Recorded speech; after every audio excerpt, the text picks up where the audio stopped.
Hey yo, what's up? You know what it is? This is the one and the only, the triple, the G.O.D. live on Team GRF TV. I'd like to welcome you guys back to another installment of Triple the Guy Speaks on the Lupinranger versus Patranger, episode 6. What is it that you protect? I love episodes like these. I do. And you guys know I love episodes like these, especially when the character focus and building the character is what's forefront. Before the action, before everything else, character building is important because it is what a show stands on. Is that if your characters suck, you won't be as involved with it because you won't have that much investment. This episode is just a gentle reminder to me that I am invested in this show and these characters. I've been waiting for this Keiichiro episode since the beginning because you knew it was coming.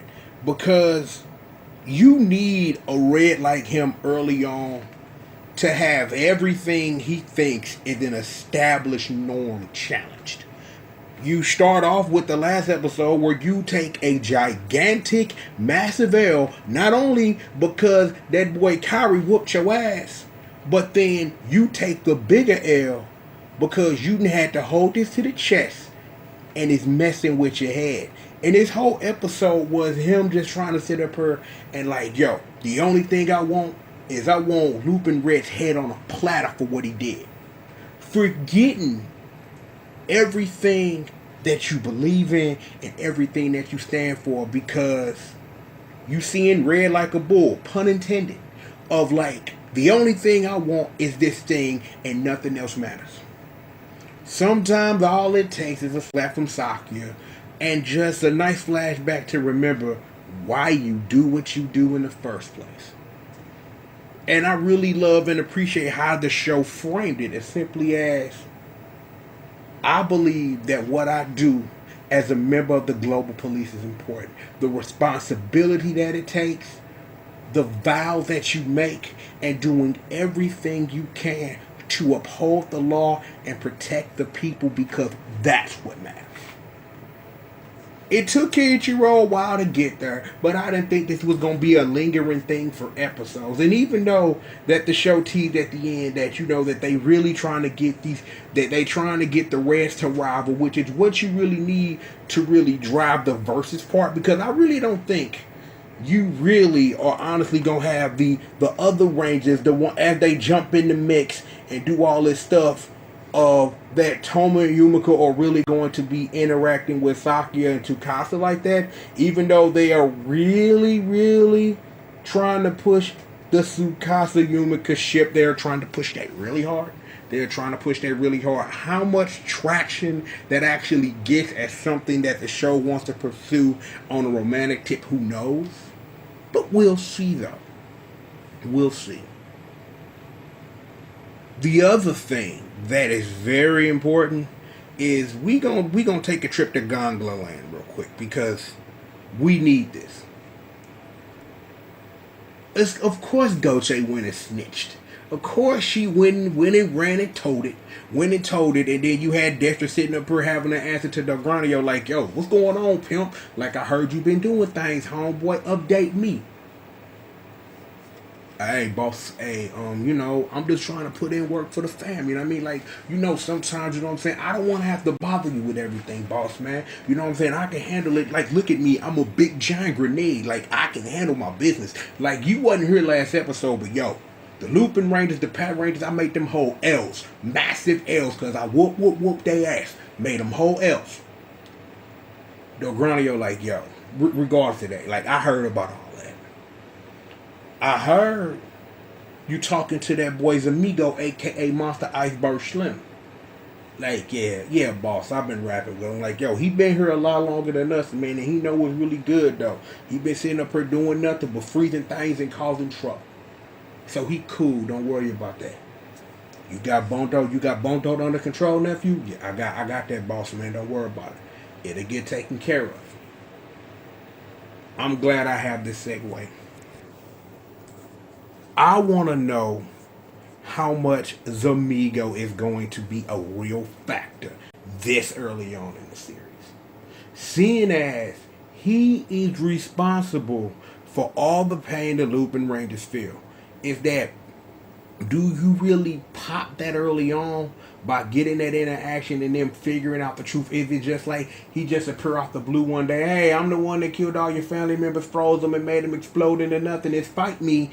I don't think that's how the show should handle it, but the show can handle it any way it wants. I really think that, reverse pun intended, that if you gonna have Zamigo in the mix and you ultimately gonna point him in the direction of the Lupinrangers, that needs to be a slow burn or a slow melt, if that's how you get down. I don't want the show to rush into that in any way. You don't rush into something as beast mode as Zamigo, because you already know he gonna have his coming out party. You already know what it is. He is gonna clown when it's time. That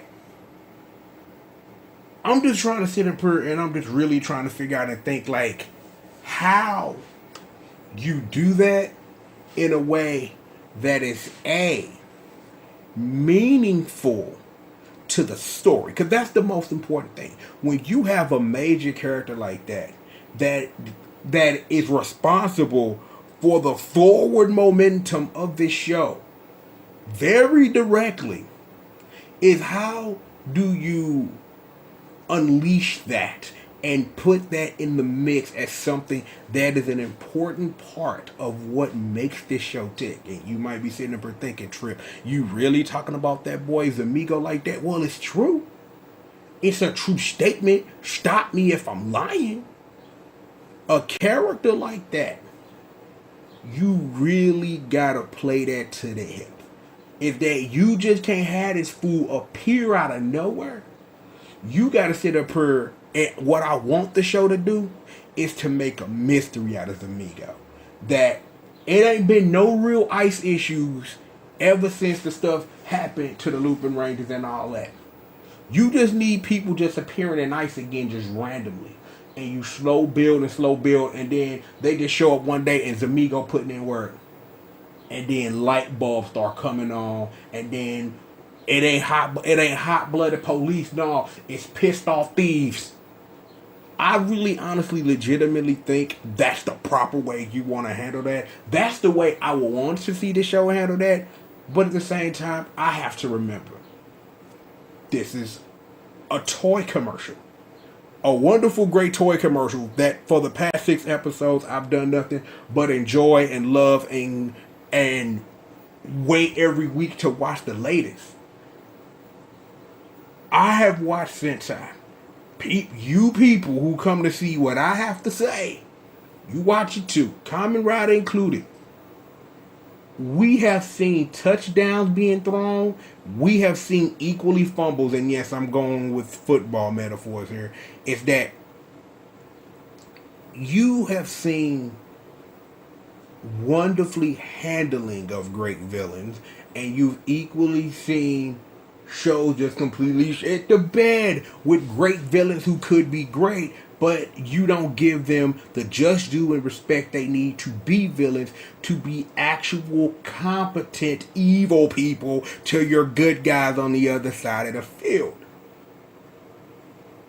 Every time I see something cool like Zamigo, pun intended again, it scares me to that the possibility that the show could drop the ball with something that could be really, really, really, really great for the forward momentum of the show's plot. It scares me. It scares me because it's McWorld, baby. It could happen. You could have a gangster like Zamigo and they could completely drop the ball. Do I really need to remind you of Zyuohger or Ghost? Do I really need to invoke that? I just did. But I won't discuss it any further. If you haven't watched Zyuohger or Ghost, watch it and pay attention to how villains are portrayed. Well, I'll say this. Ghost started out great when it came to the villain side.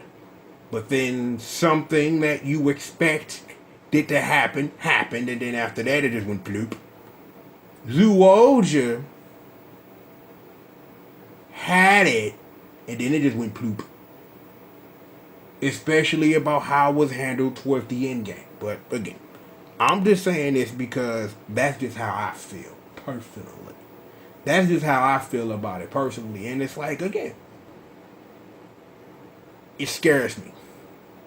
Because I see a lot of potential in Zamigo. And yeah, I know we've been talking about this for a couple of minutes, but I just need this on wax. I just need this to be understood and heard by other people. That a villain that could be as gangster as Amigo Delma could be completely misused and not brought up to its full potential. Because for the record, I want to say this. The measuring stick for Sentai villains for me has always been Enter. The measuring stick that I measure all villains in Sentai has always been, ever since I watched Go Busters, Enter. Enter is the measuring stick. I'm putting that out there right now so that you heard, that you know. That when I sit up here and look at villains, it's like you are measured as a villain on how close to gangster can you be as Enter was as opposition to the Go Busters. That's just me. I'm like, other people have different villains they measure. Enter is my guy. Enter, that's my dude. Always will be. One of the best villains that Sentai has ever seen. You could make an argument for the mother folks. You could. But Enter's my dude. And I really see that Zamigo could get really high as somebody who could be gangster if he's handled right. If he's handled right. If not, then I'm going to be very angry that you wasted something that's cool. I'm like, if you looking for like in-betweens on the scales, Zed from Tokyuja. You know what I'm saying? Who else? I'm trying to think of some other villains just like off the top of my head, like that I really appreciate. Like, it's like, because see, I will say this. There is a separate list. And that's Rio and Melee. They are in a whole different tier of villain. And that's all I can really say about that. Is that, yeah, Enter's my measuring stick for villains. But Rio and Melee, I sit them in a whole different spot. You know what I'm saying? Like, up there with Enter is also my boy Basco. Basco Dedoya. That's my other dude. That's my other dude. Basco. He was the perfect foil for Marvelous. Given a history and all of that, I don't really think they really could have did better for someone like that than they did with Basco and Marvelous. You can make an argument for Joe and Barzorg. You could make that argument if you want. But Marvelous and Basco. But that's a little different. Like, Marvelous and Basco would kind of be right now what we have with Keiichiro. What we have with Keiichiro and Kairi, I would say. Because of that rivalry there. But it's like, it's mostly the same thing. Enter something here, do something there. So it is what it is with that. I know I went on a tangent.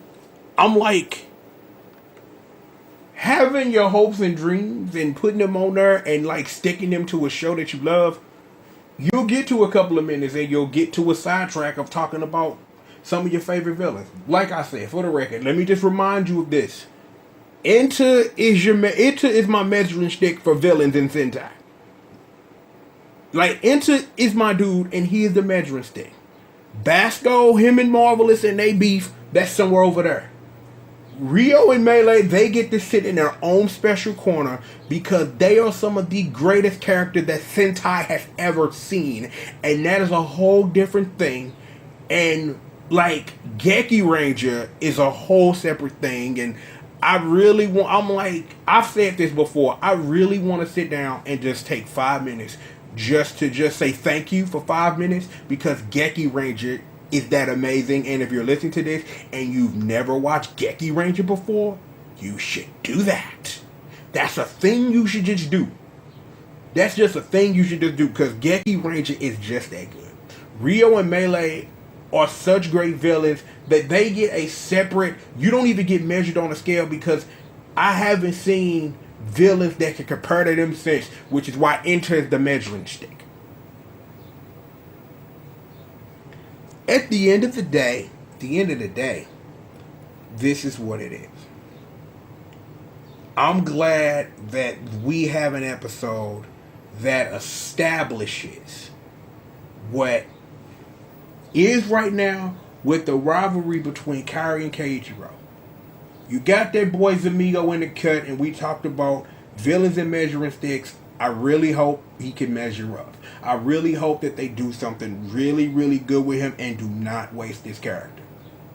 The rest of this episode was the rest of this episode. We could talk about Good Striker sitting up here technically robbing Kairi blind, but that's not really important. You know, new Megazord form. You know, sit up here, Cyclone, bust shots, finish. Yeah, but I'm like, why that's great, and as far as the plot and everything, I really, truly want to see Zamigo get treated with some respect. And I definitely want to see this Keiichiro-Kairi rivalry burn. I want to see this, because ultimately, when it burns down to its nothing, because right now, you got two guys sitting up here playing a dangerous game, and there's mutual respect right there. But when it burns down, when we start getting to like mid-game, end-game, and truth start coming out, and Keiichiro like, I'm bound to find out who he is and all this other stuff. When that understanding comes down after everything, it's going to be legitimately interesting to see what this rivalry does for both of those characters. Because like I say, I don't really think with the rest of this cast you really are going to get like that kind of rivalry of we gotta get at the police gotta catch the thieves. I don't really think that that's where that's gonna go with the rest of those characters. So I am going to be taking a continuing constant look at what this provides. Because it's gonna be great. It's gonna be great stuff to watch. That much I can guarantee. And that is Lupinranger vs. Patranger, episode number 6. What is it that you protect? And yeah, he protected people and held a boat on his thing. He should have just punched it like Chris in Resident Evil 5. Because he punches boulders, you know. Just putting that out there. But yo, another great episode. I'm glad that, I was able, to sidetrack a little bit, man, and talk about some of my favorite Sentai villains and really let y'all know how much love I have for Enter, how I appreciate the rivalry between Bosco and Marvelous, and how Rio and Melee are some of the greatest Sentai characters in the history of Sentai. Villain, good guy, neutral, whatever the hell. I love me some Melee, and Rio is my dude. That's just what it is. But yo, it's Easter Sunday, aka April Fool's Day and all that. I'm not gonna fool you. We not done. We got plenty of work. I still got some more Sentai Kamen Rider to watch. Plenty more to go, and I got some other things I need to take care of just to try to continue to get caught up in everything. I want to do something. I just don't know what that is yet, and as soon as I figure it out, I'll make a video about it. So until then, just relax, just chill. I don't know if I want to just like end the video or I want to call it a commercial break. You know what? I know I'm coming back. So let's just call it a commercial break. When we come back, when you come back over here to Teen GRF TV, there'll be something for you. What that is, I don't know. Well, I know, but I don't know, but I know. Just when I upload another video, bring your ass back here. How about that? One on triple the G.O.D. live on Teen GRF TV. Another episode of Cops and Robbers, aka Cowboys and Indians Complete. Wonderful, great episode. I'm glad you guys joined me for this review. And I'll see you guys after this commercial messages.